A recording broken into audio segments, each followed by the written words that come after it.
안녕하세요. 저는 이혼하고 지방생활 청산한 30대 여성입니다. 파란만장한 결혼생활 끝에 이혼을 하게 되었어요. 그 황당했던 지난날의 경험을 들려드리고자 사연을 올려봅니다. 저랑 남편은 각자 평범한 생활 끝에 만나게 되었는데요. 남편 사업장에 갔다가 남편이 먼저 관심을 표현해줘서 그 우연으로 만들어진 인연이에요. 결혼하기까지 반대 없이 진행이 되었고 결혼하고 나서도 늘 그래왔던 것처럼 평범하게 살았습니다. 그런 저희 가정에 특별한 일이 찾아왔는데요. 제가 결혼할 땐 시부가 혼자였거든요. 근데 제가 결혼하고 한 5년 뒤쯤에 시부에게 좋은 사람이 생겼어요. 시부가 재혼을 하게 된 거죠. 시부는 워낙 집돌이라서 집에만 박혀있는 사람이었는데 재혼할 여자를 만나면서부터 외출도 많이 했고 좀 활기찬 분위기로 바뀌었습니다. 시부의 그 변화가 좋아서 저랑 남편은 시부의 재혼을 진심으로 축하해줬어요. 시부에게 배우자가 생겨서 노후가 덜 쓸쓸하겠다며 안심도 되더라고요. 시부가 재혼하면서 제겐 없던 시모가 생긴 셈이었습니다. 일단 새로운 시모는 돈이 좀 있는 사람이었어요. 그 덕에 시부가 재혼하기 전에는 작은 빌라에 살았는데 재혼하고 나선 바로 이사를 하였어요. 시모가 마련한 15억짜리 아파트 들어가게 된 거죠. 시모가 저희 식구 되자마자 끼친 영향력은 제법 강했어요. 시부의 살림이 나아졌을 뿐 아니라 저희 살림까지 도움을 주었습니다. 제 남편이 음식 사업하고 있는데 시모가 엄마 노릇하고 싶다면서 남편에게도 사업 자금을 두둑히 지원해 준 거예요. 덕분에 남편은 사업장을 확장 및 성장시키는 데 큰 도움이 되었어요. 그 덕분에 남편은 시모를 금세 엄마로 인정했습니다. 시부도 시모를 자기 집안을 살린 구세주 같은 사람이라며 전적으로 신뢰했죠. 저도 처음엔 시모의 그런 통 큰 마음과 포부가 멋있어서 같은 여자로서 존경했습니다. 그리고 남편이 잘 되는 건 당연히 저한테도 좋은 일이니까 더할 나위 없이 시모에게 고마웠어요. 그런데 무언가 이상한 기운을 받았던 건 정말 자각하지 못하고 있을 무렵부터 느껴지기 시작했어요. 시모가 유난히 저만 차별하는 것 같은 느낌이 드는 겁니다. 이런 생각은 자칫 가정 분위기를 망칠 수 있는 위험한 생각인 줄 알아서 저만의 착각이라고 생각했어요. 하지만 시간이 지날수록 시모가 어느 시점에서 저를 차별적으로 대하는지가 다 느껴지더라고요. 그걸 어느 부분에서 가장 강하게 느꼈냐면 시부가 며느리인 저에게 잘해줄 때였어요. 시부는 제가 며느리로서 자기 홀로 지낼 때 많이 신경 써준 걸 알아서 늘 고마워하던 사람이었어요. 원래 우리 가족은 시모가 없을 때부터 잘 지냈거든요. 그래서 시부는 제게 하던 대로 했을 뿐인데 희한하게 시모가 들어오고 나서 점점 가족 분위기가 달라지는 것 같았어요. 우선 제가 시모랑 눈이 마주치면 시모가 저를 흘겨보듯 눈길을 보냈는데요. 남편이랑 시부와 마주치면 금세 사근사근 웃더라고요. 그리고 제가 인사를 하거나 먼저 말을 걸면 못 들은 척을 해요. 그러다가도 주변에 시부나 남편이 있으면 제게 친한 척 하였습니다. 오해이길 바랬지만 제가 눈치 없는 미성년자도 아니고 살 만큼 산 성인인데 그 정도는 저도 판단 내릴 수 있었죠. 그렇다고 제가 당장 뭘 할 수 있는 건 없었어요. 제 개인적인 직감 때문에 대놓고 시비 걸지 않는 시모에게 따질 수 없었습니다. 그렇게 몇 달을 같이 지냈을 무렵 남편이 갑자기 제게 당황스러운 말을 건넸는데요. 엄마가 너한테 서운한 게 많대. 대체 평소 엄마를 어떻게 대했길래 엄마가 너 만나는 걸 눈치 봐? 설마 텃세라도 부렸던 거야? 무슨 소리야. 내가 뭐하러 어머님한테 그런 짓을 해. 당신은 내가 그럴 사람으로 보였어? 나랑 같이 지낸 세월이 얼만데. 알지. 그래서 나도 처음에 엄마 말 듣고 오해한 거라고 말했었어. 근데 사람이 느끼는 감정은 개인적인 거잖아. 엄마는 네 태도가 기분 나빴나 보더라고. 정말 예상치 못한 시점에서 남편의 경고를 들었는데 얼마나 어리둥절했는지 모릅니다. 저는 늘 평소대로 했을 뿐이고 가족 중 누구도 차별한 적이 없거든요. 시부의 아내이자 제 시모인데 어떻게 그랬겠습니까?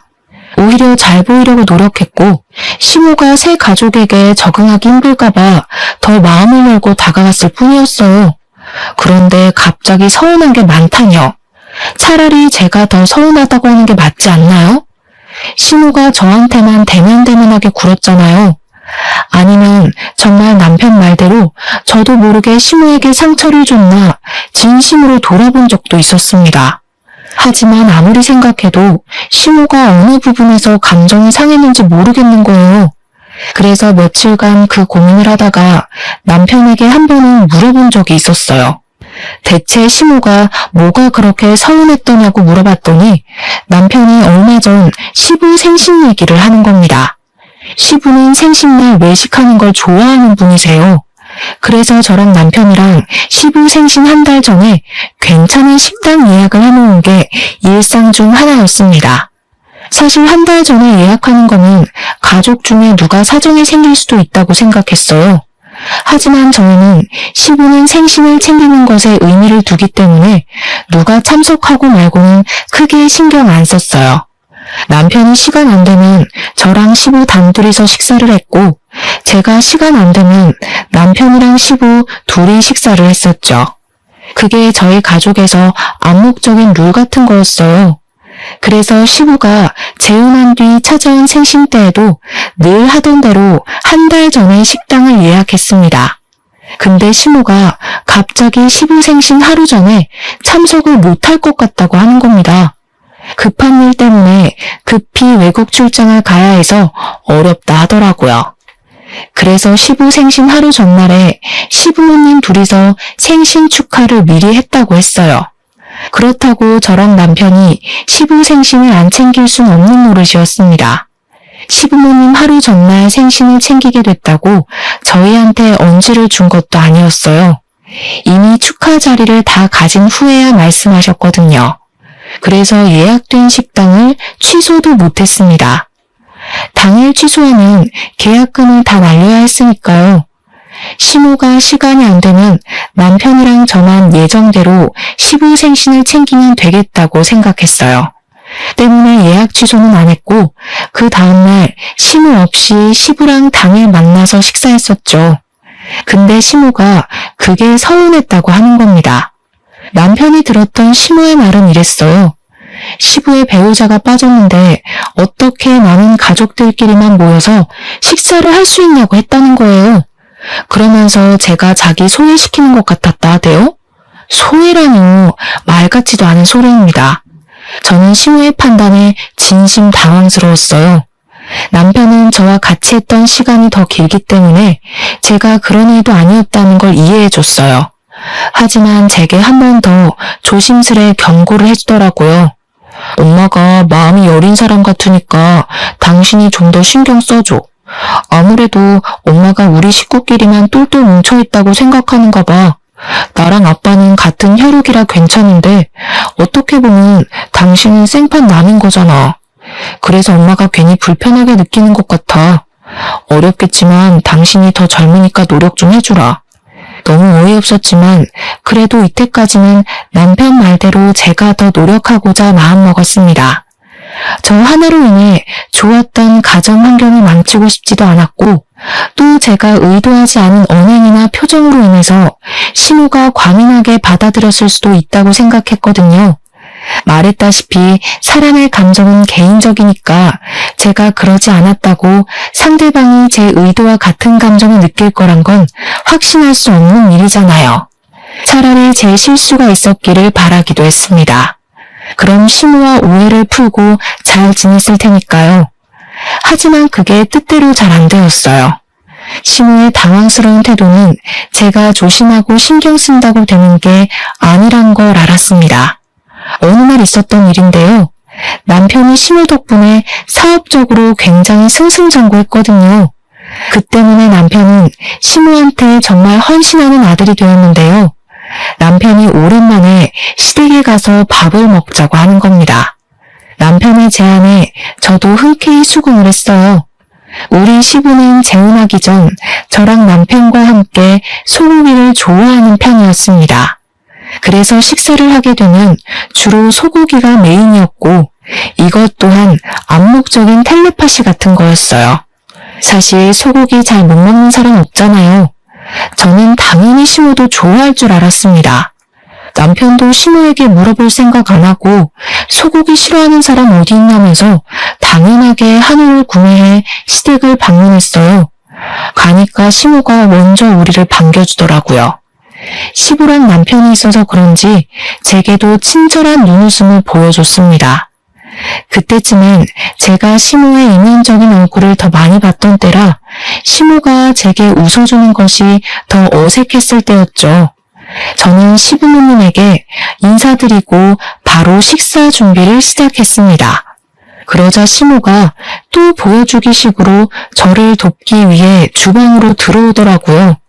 그리고 남편이랑 같이 장봐온 소고기를 막 들추더니 시부랑 남편한테까지 안 들리는 작은 목소리로 제게 말을 걸어왔어요. 어떻게 먹을 게 고기밖에 없다니? 지금 한우만 사온 거 맞지? 뭘 준비할 땐 어른한테 먼저 연락해서 허락을 받는 게 예인데. 이것도 네 의견이야? 네? 저희는 평소 같이 밥 먹을 때 꼭 소고기를 먹었거든요. 남편도 어머님께서도 소고기 좋아하실 것 같다고 굳이 물어볼 필요 없다고 해서요. 소고기 안 좋아하세요? 남편이 그렇게 얘기를 해도 마누라 되는 사람이 한 번 더 시부모님한테 확인을 했어야지. 센스가 있는 편도 아니구나. 됐으니까 내가 전복 사온 거 있거든. 그것도 손질해놔라.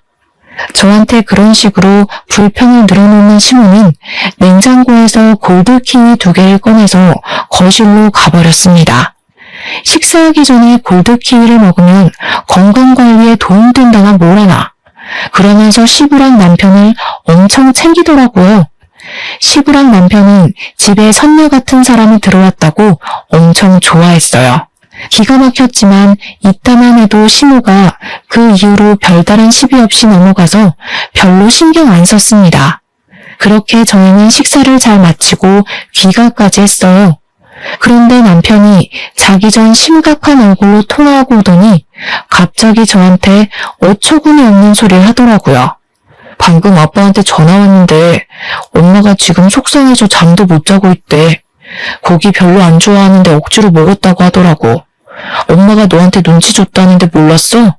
잘 먹고 나서 왜 갑자기 그런 소리를 한대?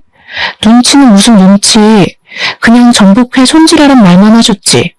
고기 싫어한다는 소리는 안 했는데? 그게 그 말이잖아. 네가 눈치채고 빨리 말해줬으면 내가 나가서 해물류 사오는 건데. 엄마 지금 기분 많이 상하셨어. 당신이 자기 계속 엄마를 이방인 취급하는 것 같다면서 눈치 너무 보인다고 하더라. 저 때문에 시모가 식사한 것도 다체해서 소화제를 마시고 있다는 남편의 말을 들으니 이젠 정말 미치고 팔짝 뛸 노릇이었습니다. 시모는 가족 중에서 제게 가장 서운하다면서 자기를 마음에 안 들어하는 것 같고 시어머니로 인정 안 하고 싶어하는 것 같은 말까지 했다고 하더라고요. 이게 무슨 말도 안 되는 소리인지 모르겠는 겁니다. 솔직히 이쯤 되니까 시모가 피해망상이라도 있나 싶었어요. 그게 아니고서야 매사에 제 행동을 부정적으로 평가하는 게 이해가 안 되었으니까요. 근데 여기서 더 짜증났던 건 시모보다 남편의 태도였어요. 내가 몇 번을 말했어. 엄마가 좀 예민한 편이니까 신경 써달랬잖아. 안 그래도 재혼한 것 때문에 엄마 혼자서 우리한테 잘하려고 얼마나 스트레스 받고 있는데 대체 내가 뭘 어떻게 신경 써줘야 하는데? 나 거짓말 안 하고 아버님보다 어머님을 더 챙겼어. 나야말로 어머님이 날 마음에 안 들어해서 일부러 모함하는 것 같은데 하지도 않은 짓을 했다고 할 때마다 얼마나 어이없는지 알아? 야, 엄마가 우리한테 얼마나 많은 도움을 줬는데 어떻게 그런 소리를 할 수가 있어. 네가 뭘 실수했으니까 엄마가 소가리를 했겠지. 설령 네가 그런 적 없다고 해도 그냥 무조건 엄마한테 잘못했다고 해야 되는 거야. 원래 며느리는 그런 거잖아. 며느리가 무슨 노비인 줄 알아? 잘못하지도 않은 일을 무조건 사과하게.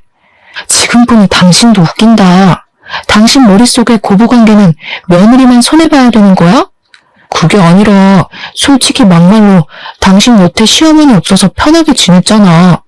우리 아빠가 당신한테 시집살이를 시켰던 것도 아니고 나도 아빠도 당신 편하라고 얼마나 신경 쓰고 살았는데 당신도 이만큼 편하게 지냈으면 이제 시어머니한테 져주고 살 수도 있는 거 아니야? 나랑 아빠 생각해서라도 그래 줘야지. 남편이 시모를 굉장히 엄마로 생각해서 제게 서운함을 토로하는 건 아니었어요.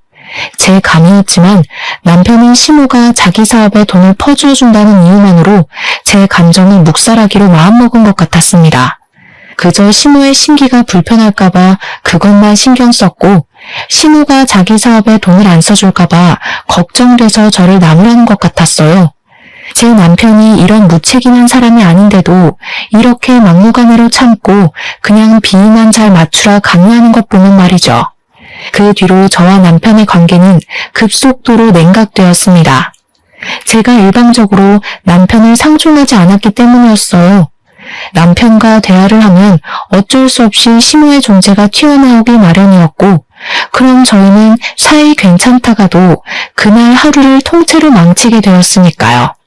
언젠가부터 가정의 평화가 깨지자 제 하루하루는 솔직히 지옥과도 같았습니다. 남편 말대로 시부가 재혼하기 전만 해도 제겐 시모가 없었어요. 그래서 고부 갈등 겪을 일도 없었고 따로 시모란 존재로 인해 스트레스 받을 일도 그저 남일이었죠. 하지만 그렇다고 새로 생긴 시모에게 고나리질을 당연히 당해야 한다는 논리는 납득할 수 없었습니다. 고부 갈등과 시모의 지적질이 며느리의 숙명이라고 말하는 남편에게 너무 서운했어요. 이건 남편이 제게서 마음이 떠났고 변해버렸다고 얘기를 하는 게 설명하기 쉬웠습니다. 근데 여기서 변한 사람이 남편만 아니었다는 것도 제겐 고민거리였어요. 평소 남편보다 저를 더 많이 아꼈던 시부가 남편 못지않게 돌변해버렸는데요. 시모가 그간 무슨 입김이 불어넣었는지 저를 바라보는 시부의 눈빛이 예전 같지 않은 겁니다. 심지어 시부는 남편보다 훨씬 감성적인 사람이라 제가 힘든 것에 대해 유독 많이 신경 써주었는데 어느 날은 저를 따로 부르더니 정말 서운한 소리를 하시더라고요. 너 시애미가 돈 대준다는데 시험관이라도 해볼래? 너도 이제 40을 바라보는 나이인데 아이 가지려면 아무래도 서두르는 게 좋지 않을까 싶어서. 사실 저는 난임이라서 아기를 포기하고 살고 있었습니다. 그건 남편과 시부도 당연히 알고 있는 사정이었어요. 솔직히 초반에는 제가 빚을 내서라도 아이를 가지려고 했었습니다. 그런데 남편이랑 시부가 미리 시험관에 대해 조사를 해오더니 생각보다 쉽지 않은 일임을 알고서 굳이 권유하질 않았어요. 아무래도 시험관을 하면 산모 몸이 많이 망가진다고 하더라고요. 남편이랑 시부도 아이가 있으면 좋겠다고 생각하셨지만 그래도 제 건강에 더 중점을 두는 겁니다. 그러면서 제 몸이 고생하면서까지 비싼 돈 들여서 시험관 할 필요 없다고 하더라고요. 우리끼리 잘 먹고 잘 살면 된다고 해서 아이 문제는 그 이후로 더 이상 언급이 안 되고 있었던 부분이었어요. 근데 시모가 시부한테 왜 저랑 남편 사이에 아이가 없냐고 물어본 것 같더라고요. 그래서 시부가 어쩔 수 없이 제가 난임이라는 걸 시모에게 밝힌 것 같았죠. 시부는 제가 상처받을 걸 고려해서 시술을 단 한 번도 물어본 적이 없는 사람이라 했잖아요. 근데 무슨 바람이 불었는지 갑자기 시험관을 제안하는 겁니다. 너무 당황스러웠어요. 아버님, 손주는 필요 없다고 하셨잖아요. 그래도 그땐 이제 막 30대로 올라왔던 때라서 체력이 괜찮았지. 지금은 못해요. 갑자기 왜 마음이 바뀌신 건데요? 그렇긴 한데 네 시애미 말 들어보니까 손주가 있어야겠더라고. 나중에 우리 재산은 다 누가 책임질 거냐. 너 하나 때문에 우리 집 대가 끊기는 건 좀 아닌 것 같더라. 지옥 가면 그 원망은 내가 다 살 거 아니니? 네 몸이 힘든 건 알겠는데 그동안 우리가 네 편이 많이 봐줬으니까 이젠 우리한테 좀 맞춰주는 게 어때? 정말 말도 안 되는 핑계라고 생각했습니다. 손주를 가지라는 제안도 황당했지만 그 이유가 시모 때문이라는 것이 저를 더 한숨 짓게 만들었어요. 제가 시무를 굳이 마주치지 않아도 남편이랑 시부 때문에 항상 시무의 존재를 느껴야 했는데요. 그게 어느 순간부터 너무 진절미를 나더라고요. 시간이 지나다 보니까 시부랑 남편만 봐도 시무가 떠오르곤 했어요. 그 사람들 입에서 나오는 시무는 제가 알고 있는 시무랑 늘 달랐으니까요. 제가 느끼는 부정적인 감정이 전부 시무한테서 파생되어 나오고 있었다는 걸 깨닫자마자 저는 시무랑 대화를 제대로 해보고 싶었습니다. 단 한 번도 시무랑 둘이서 마주보고 얘기해 본 적이 없었거든요. 그래서 시무에게 연락해 따로 만남의 장소를 가졌죠. 오해하지 말고 들어주셨으면 좋겠어요. 어머님께서 저한테 불만이 있는 것 같아서요. 혹시라도 제가 뭘 실수하고 있다면 차라리 저한테 말씀해 주시겠어요? 괜히 아버님이랑 남편한테 말해서 저희 가족 분위기 흐리지 마시고요. 대체 저한테 왜 이러세요? 제가 마음에 안 드시는 거예요? 이제 알았니? 네가 언제 그런 소리를 하나 기다리고 있었어. 내 예상보다 좀 더 오래 걸리긴 했지만 이제라도 눈치챘으면 이혼도 좀 해줄래? 저 이때 잘못 들은 줄 알았습니다. 그래서 시무에게 되풀이되는 질문을 다시 했었죠. 뭐라고 그랬냐고 무슨 소리 나는 말밖에 못했어요. 나 아는 아가씨가 있는데 내 아들이랑 결혼시키고 싶거든. 사업 파트너 관계 맺으려고 그러지. 너처럼 부모도 없고 집안 배경도 없는 사람들은 잘 모르겠지만 원래 나처럼 사업으로 먹고 사는 사람들은 파트너가 중요하단 말이야. 이렇게 말 안 하면 또 눈치채는데 오래 걸렸으려나? 네가 우리 가족한테 쓸모가 없는 것 같아서 바꾸려는 거야. 사람에게 상처되는 말을 하면서도 시무는 아주 당당했습니다. 제 남편이 체인점 음식 사업을 하고 있다고 했잖아요. 근데 시무가 하고 있는 일도 음식 사업이었거든요. 아무리 그래도 그렇지 자기 기준에 쓸모없다고 생각해서 가족을 쫓아내는 게 어디 있나요? 이런 것도 굴러들어온 놈이 박힌 돌 빼낸다고 표현할 수 있을까요?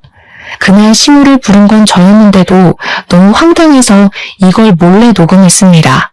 시무는 자기 할 말만 하고 바쁘다며 자리에서 일어났어요.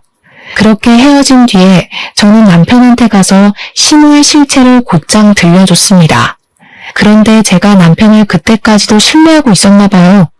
남편의 반응이 더 당황스러웠어요. 사실 나도 알고 있었어. 당신한테 언제 말해야 하나 고민했는데 잘 됐네. 이왕 이렇게 된 거 그냥 말할게.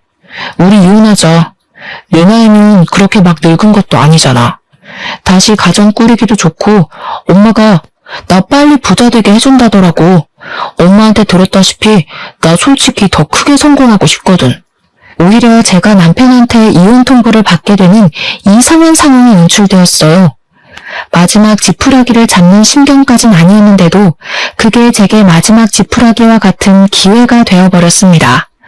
남편은 시무가 위자료를 두둑하게 챙겨준다고 했으니까 소송할 생각하지 말고 조용히 나가줬으면 좋겠다고도 하더라고요. 남편에게 버려졌을 때는 너무 비참했어요. 어디도 제가 기댈 수 있는 가족은 없다는 걸 깨달았습니다. 처음엔 당황해서 말문이 막혔지만 나중에는 생각할수록 눈물만 나오더군요. 제가 어떠한 결정도 내리지 못하고 있을 때 시무가 저를 한 번 더 찾아온 적이 있었어요. 남편은 일을 하러 가서 저밖에 없는 집에 찾아오신 거였죠. 아들한테 들었다. 벌써 둘이 얘기 끝냈다면서? 약속대로 위자료는 네가 소송해서 받을 돈보다 넉넉할 거야. 이 정도면 너도 그렇게 서러운 입장은 아닐걸? 그동안 우리 식구 위해서 수고한 노력이 가상해서 꽤 많이 쳐줬어. 서로 잘해보자고 이러는 거니까 너무 서운해하지 말았으면 좋겠네. 제 생각엔 처음부터 이럴 작정이었던 것 같은데 정말 그깟 사업 때문에 멀쩡한 식구를 내쫓으려는 거예요? 몇 번을 말해야 알아듣는 거니? 다신 우리 식구 앞에 나타나는 일 없었으면 좋겠어. 내 아들이 재혼했는데도 그 앞에서 걸리적거리면 돈 떼먹는 짓이나 마찬가지니까 조심 좀 해주고. 그렇게 시무는 떠났지만 제가 이혼 합의서에 도장을 찍을 때까지도 저를 붙잡는 사람 아무도 없었습니다. 그렇다는 말은 결국 시무를 말리는 사람도 없었다는 거죠. 근데 제가 집을 떠날 때 시무가 제게 마지막으로 그런 말을 하더라고요. 살다 보니 손주의 존재가 중요한 것 같아서 그러는 거니 속상해하지 말라고요. 그러니까 시부는 제가 시험관 수술을 하기 싫어서 차라리 이혼을 선택한 거라고 알고 있었어요. 시모가 시부에게 나쁘게 보이고 싶지 않아서 또 거짓말을 쳐놓은 것 같았습니다. 시부가 여전히 제게 가족이었다면 시모의 만행을 밝혀줬겠지만 사실 그렇게 했다가 남편한테 한번 배신당했잖아요. 시부라고 안 그럴 것 같지 않더라고요. 그래서 저는 그냥 시부에게 시모에 대해 말도 안 하고 나와버렸어요. 시부가 시모로 인해 망가진다면 그건 시부의 자업자득이라 생각했으니까요. 그리고 남편에겐 작별 인사도 안 했습니다. 시모 실체를 알면서도 자기 출세 때문에 저를 버린 파렴치한 인간이 아니니까 그 사람들이 얼마나 잘 먹고 잘 살지 모르겠지만 저도 이왕 이렇게 돼버린 거 깔끔하게 미련을 놓았어요. 당연히 아쉬운 부분도 있었죠. 그래도 그 잠깐 위태로웠다고 막상 빠져나오니까 살만하더라고요. 시모가 제게 준 돈은 진짜로 위자료 받았을 액수보다 많았습니다. 덕분에 새 삶을 꾸리는 데는 그리 생활고를 겪지 않아도 되었어요. 고작 돈에 흔들려서 저를 버린 사람들에게 오히려 제가 더 잘 먹고 잘 산다는 걸 보여주고 있었습니다. 그래서 저는 재산 분할로 얻은 돈까지 보태어 집을 구했고 어느 고등학교 앞에 분식집을 차렸죠. 이혼 조정 기간인 한 달 동안 분식집을 시작했는데요. 학생들 유입이 많은 곳이다 보니까 분식집 장사는 처음부터 대박기를 걸을 수 있었어요. 또 아이들이 친화력이 좋아서 저를 금세 이모라고 부르며 다가와 주더라고요. 그 재미로 살다 보니까 생각보다 이혼에 대한 아픔은 빨리 잊을 수 있었습니다. 그렇게 이혼 조정 기간이 끝나고 이제 정말 제 삶의 자유를 얻었다고 생각할 때쯤이었어요. 우연히 시모의 모습 발견하게 된 겁니다. 시모가 나타날 만한 곳은 아니라서 제가 잘못 본 건가도 했는데 분명 시모였어요. 시모를 보자마자 지나갔던 악몽이 떠오르더라고요. 시모는 고등학교에서 나오는 웬 학생을 아는 체 하고 있었습니다. 굉장히 친한 사이처럼 보였어요. 제가 결혼 생활하면서도 한 번도 본 적 없는 애라서 시모랑 무슨 관계인지 궁금했습니다.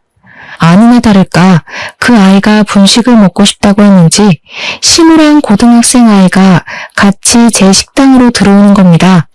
저는 일단 급하게 모자를 눌러쓰고 마스크까지 하며 정체를 숨겼어요.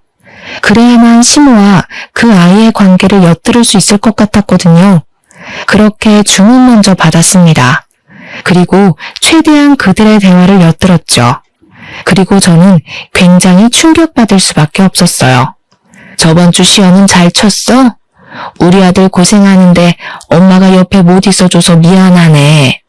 아빠한테 너 맛있는 거 사주라고 돈 보내줬었는데 아빠랑 맛있는 거 먹었어?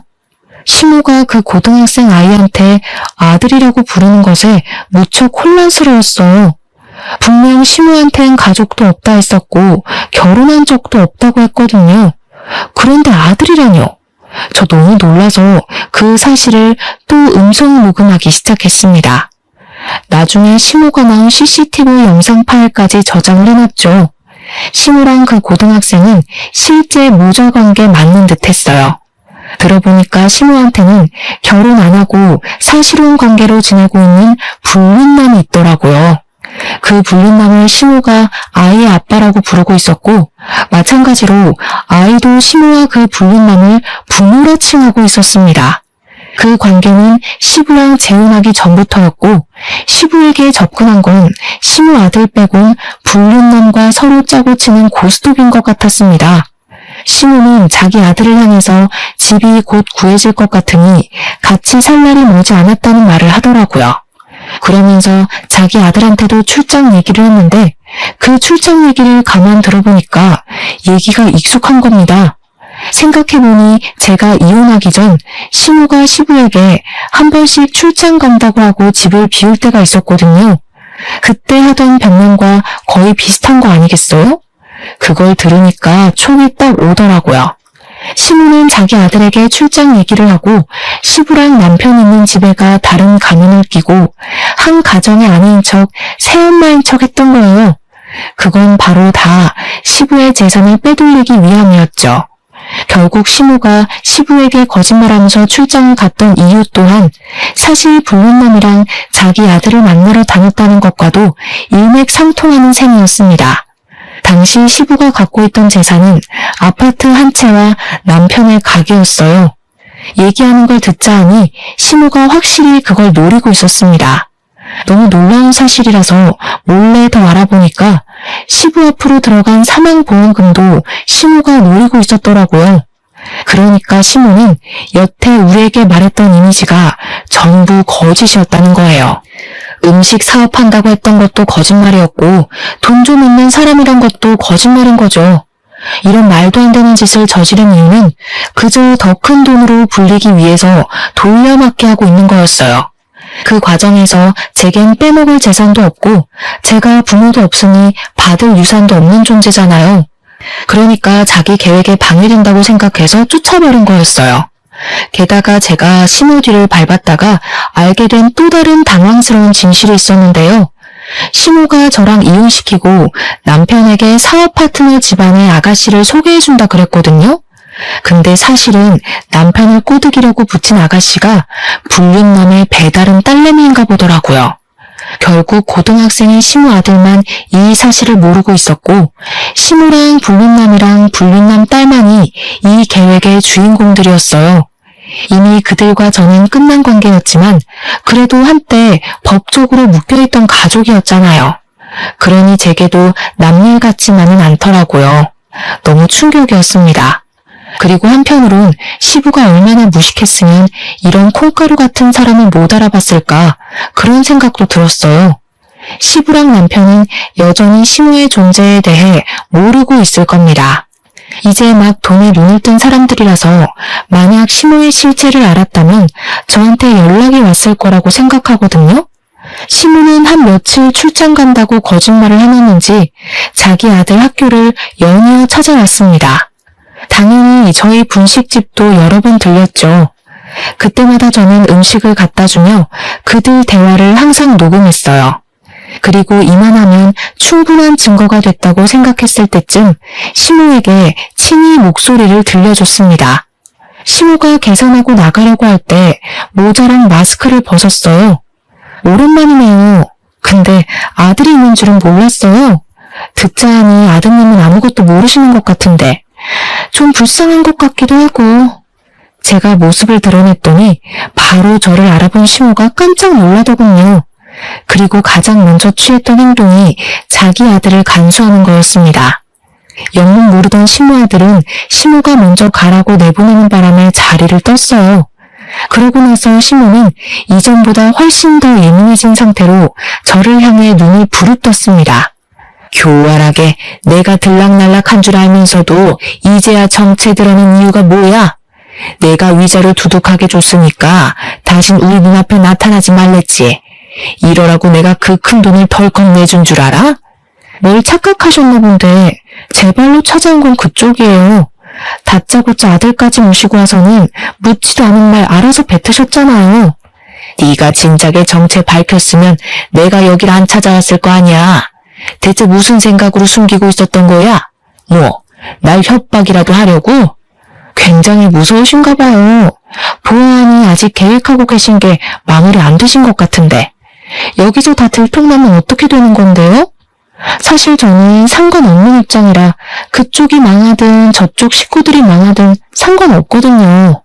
시무는 그제야 뒤늦게 자신의 실수를 깨달은 것 같았습니다. 갑자기 태세를 전환하며 저를 붙잡고 제발 비밀로 해달라고 사정하더라고요. 그러면서 저보고 돈 필요하냐고 묻대요. 제가 자기처럼 돈에 미쳐서 사람을 위협하는 걸로 보였나 봐요. 자기가 대출받아서 얼마든지 돈 줄 테니까 남편이랑 시부한테만은 사실을 말하지 말라는 겁니다. 사실 저는 그 자리에서 시무 사과를 한참이나 보다가 알겠다고 해줬어요.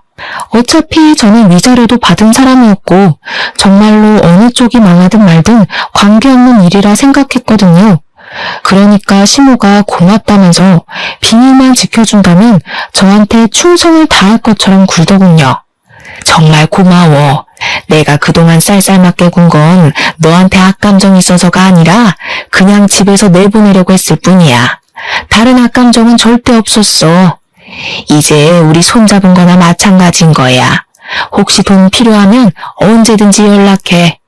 시모는 끝까지 미안하다고 사과만 하더니 제게 손까지 흔들면서 자리를 떴습니다. 근데 미안하지만 저는 시모와의 약속을 지켜줄 생각이 없었어요. 죄 없는 사람을 괴롭히고 내몬 사람들이 행복하면 안 되는 거잖아요. 그래서 저는 시모가 가고 녹음을 마무리 짓자마자 파일을 전 남편한테 보내버렸습니다. 당연히 시모가 집에 가기 전에 이 엄청난 사실은 퍼지고 말았죠. 전 남편한테서 오랜만에 전화가 오더라고요. 생각 없이 받아봤더니 다짜고짜 화를 내는 겁니다. 갑자기 무슨 괴수적이야? 우리 엄마가 했던 약속 잊었어? 위자료 줬으니까 나 재혼하는 길 방해하지 말랬잖아. 방해할 생각 없어. 오히려 너한테 도움 준 것 같은데. 여전히 돈에 눈이 멀어서 상황 판가름도 제대로 못하고 있네. 그 파일 믿든지 말든지는 네 선택이겠지. 돈을 포기할 건지 인생을 포기할 건지 잘 생각해보면 될 거야. 전 남편에게 주는 마지막 선물과도 같았습니다. 솔직히 제가 쫓겨나는 입장이었는데도 소송 못하고 합의 이혼했잖아요. 그 대가로 돈을 받았고요. 그래서 그런가 마음 한편에 억울함이 짓눌려 있었거든요. 이렇게라도 그 사람들에게 복수를 할 수 있다면, 이것이 제게 주어진 기회라면 저는 주저하지 않고 그 집안을 망쳐놓고 싶었습니다. 역시나 전 남편은 제가 보낸 녹음 파일 때문에 흔들리기 시작했어요. 제가 조작을 할 수 있는 능력이 없다는 것도 남편이 알고 있었고, 조작이라고 하기엔 시모 목소리가 너무 현실성 있게 다가와서 사실이란 걸 알았을 거예요. 그때쯤에 저는 CCTV 영상까지 전 남편한테 보냈습니다. 그랬더니 전 남편한테서 2번의 연락은 오질 않았어요. 분명 확인은 했는데 말이죠. 그리고 그날 저녁, 시댁은 결국 풍비박산이 난 듯 했습니다. 시모가 뒤늦게 저한테 전화와서는 쌍욕을 하면서 저 때문에 돈 날렸다고 소리치더라고요. 감히 내 뒤통수를 쳐? 너 내가 얼마나 무서운 사람인지 모르지? 나 우리 가족을 위해서라면 뭐든지 하는 사람이야. 네가 하는 가게 절대 가만 안 둘 거야. 쳐들어가서 다 망쳐놓을 거야. 멀쩡한 내 인생 망쳐놓은 사람이 누군데요? 그렇게 무능력하면 바보처럼 살 것이지 왜 사기를 쳐서 여러 사람 피곤하게 만들어요. 아줌마가 저한테 사과한 것도 솔직히 아줌마 살려고 머리 쓴 거잖아요. 제가 2번 당할 줄 아세요? 부모 없이 큰 것들이 이렇게 융통성 없고 독하기만 하더라. 너 지금 사람 잘못 건드린 거야. 내가 이대로 넘어갈 거라고 생각하면 오산이라고. 너 때문에 다 망쳤으니까 너도 나한테 받아갈 위자료 다 토해내. 한번 해보세요. 누가 더 망가질지 저도 궁금하네요. 일단 그쪽이 한 번만 더 주둥아리 함부로 놀리면 난 이제 아줌마 아들을 찾아갈 생각이에요. 멀쩡하게 학교 다니는 아줌마 아들 인생도 같이 시궁창 만들고 싶으면 계속 해봐요. 아줌마가 저한테 하는 것 2배로 아줌마 아들이 그대로 받게 될 거예요. 시모가 자기 아들을 바라보는 눈빛은 시부랑 남편한테도 보여주지 않았을 만큼 인정이 많았습니다. 그래서 그 아들이 시모의 최대 약점이라는 걸 바로 알 수 있었어요. 미성년자 인생을 갖고 놀 생각은 당연히 없지만 시모를 그렇게 겁주지 않으면 멈추지 않을 것 같더라고요. 역시나 시모는 자기 아들을 걸고 넘어지니까 어쩔 수 없이 항복을 하였습니다. 그리고 그 뒤를 예상한 절차였어요. 결국 시부가 시모를 이혼소송 걸었다고 하더라고요. 또 전 남편은 자기가 만나고 있던 재혼녀가 시모의 의붓딸이라는 걸 알고 제대로 충격받은 것 같았습니다.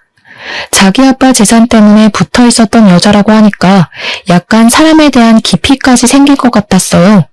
나중엔 저한테까지 연락이 오더라고요. 연락 와서는 미안했다고 다시 재결합할 수 없겠냐고 애걸하는 거 아니겠습니까? 당신 말대로 내가 진짜 돈에 눈이 멀었던 거야. 미안해. 내가 당신한테 얼마나 큰 실수를 했는지 감히 다 말할 수 없을 정도겠지만 앞으로 반성하면서 살게. 평생 당신한테 헌신하고 살 테니까 제발 다시 돌아오면 안 될까? 한 번 돈 맛 본 사람인데 두 번째 유혹 왔을 때 안 할 거란 확신이 어디 있어.